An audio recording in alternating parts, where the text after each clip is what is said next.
Every defensive possession requires two things: multiple efforts and being early. And this possession from last night's game between the Atlanta Hawks and Detroit Pistons really goes to show that. So we'll start with Isaiah Taylor right here, bringing the ball across half court along the left wing. And as he waits for John Collins right here to set a little high single action or a high pin down for Taurean Prince, they're looking either for this quick shot or to snap back into a ball screen. Now, when the Hawks used to run this for Kyle Korver, he would come off of the screen and the defense would panic, and then the roll man would be wide open. But obviously, Taurean Prince doesn't have that same three-point gravity. So they're really just looking to get right back into the ball screen here. So Prince gets the ball, and he's got James Ennis on him, and Andre Drummond is guarding John Collins. So as the ball screen happens here, we can see two things. One, look at Ennis as soon as contact starts to be made on him. Notice how he starts creeping up towards Prince. Watch his feet. Ball screen, he's creeping up. And then as he creeps up, he puts an arm right into Prince. This makes it easier for him to get over Collins because he's staying connected to Prince. And Prince can't just go shoulder to shoulder here. So just by sticking an arm in here, he's making Prince's path around the ball screen longer, which gives him a chance to sneak between the screener and the ball handler. And then we have Andre Drummond right here, who's in a typical drop. Notice how he gets into a stance low and wide with his hands, moving backwards vertically towards the rim. There are the wide hands, and he starts backpedaling. He's keeping ball handler and roller in front. Now, one other thing to watch here is Detroit's weak side. So we talked about being early before. So Ennis is early on the ball screen by getting into the ball handler. Drummond is early getting into a stance into his vertical backpedal. Now look at Jameer Nelson and Anthony Tolliver on the weak side. Tolliver pushes all the way over into the middle of the paint in the 2-9 area well before Prince is anywhere near making a decision with the ball. The reason why this is so important now is because it can guide where Prince goes with it.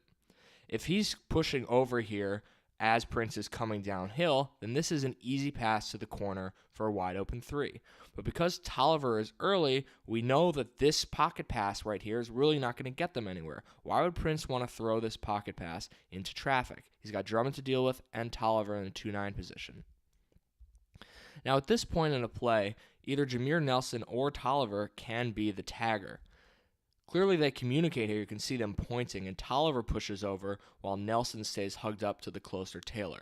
A lot of teams prefer this bottom man to be the tagger in such pick and rolls versus the high man, because if Jameer Nelson pushes over to the nail for the tag, you have an easy pass here for a catch-and-shoot three.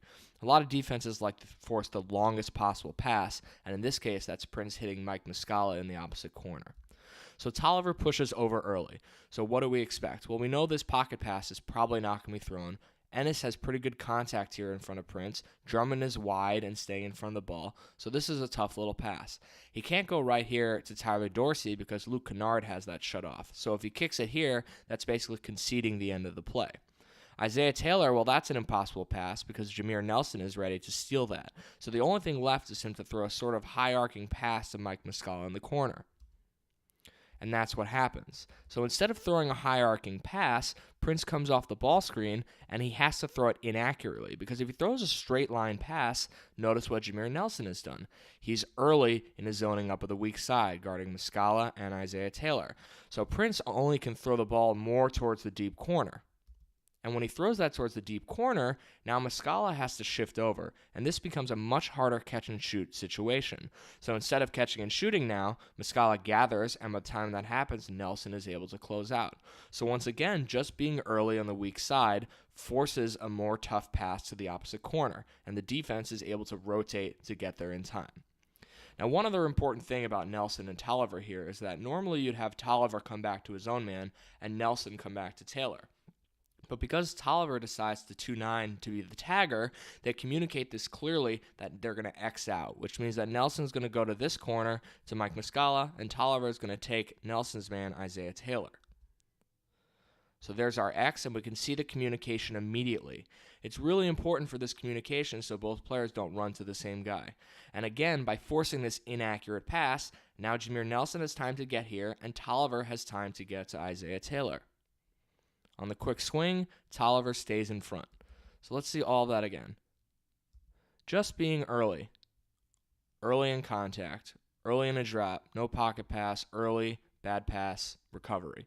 So everyone now is back in front, although we do have a little bit of a mismatch situation with Muscala being guarded by Jameer Nelson and the much quicker Isaiah Taylor being guarded by Anthony Tolliver. He tries to take him one-on-one, and then once again we have another early situation. So as Taurean Prince moves up towards the right wing area here, look at Ennis. Instead of hugging him up on the three-point line, he starts to move towards the nail. And this is really important in isolation defense because it works as the deterrent to stop middle drives.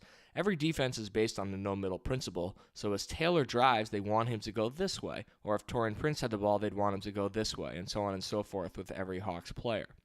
So by keeping the ball no middle here, then it allows the help to rotate more easily. But this only works if Ennis is here on the nail to help. And especially against this mismatch situation, it's really important that he is a deterrent. One other thing that's really important with him being on the nail is if he's late to the nail, then he starts moving this way as Isaiah Taylor is driving, which means that Taylor can use his momentum against him and hit this quick kick out for a three. But if Ennis is there already, then he can read this play, stab at the ball, and more easily get back to Prince. And that's exactly what happens here. Even though Taylor starts to cross up Tolliver and get middle, Ennis is right there to stab at him. And notice how he prevents that pass with a little stunt because he's early. And so now everything is reset. Detroit has done a really good job defending the initial play, but again, we talked about multiple efforts. So we had multiple efforts from Tolliver 2-9ing and then Xing out with Nelson. We had multiple efforts from James Ennis getting over the ball screen, then getting to the nail and help. But there's still 8 seconds left on the shot clock, so Detroit has to make one final stop here. And Tolliver, who made this initial isolation stop, has to make a second one on Taylor. Unfortunately, he gets sort of blown by, and what happens is the Pistons make a help rotation as they're supposed to. Nelson, who's guarding Muscala, steps up to help here. Kennard pushes over to get on Mike Muscala, and Andre Drummond really should be attached to John Collins in the corner. But his calculus here is that, well, Collins isn't a great three-point shooter. He's only taken about 23s on the season, so I'd rather help here on Taylor, force this kick out, and let him take a corner three. And that's what happens. Now, Drummond could give a better effort getting a hand up here, but it's still the ideal play. You don't want Taylor finishing at the rim, and you'd rather Collins taking a three-point shot. Of course, you'd rather have a contest, but if you're picking between the two, you'd probably prefer this one. Collins shoots it and misses. So now let's go back and watch the entire play in full, and we can see all of these multiple efforts leading to a stop for the Pistons.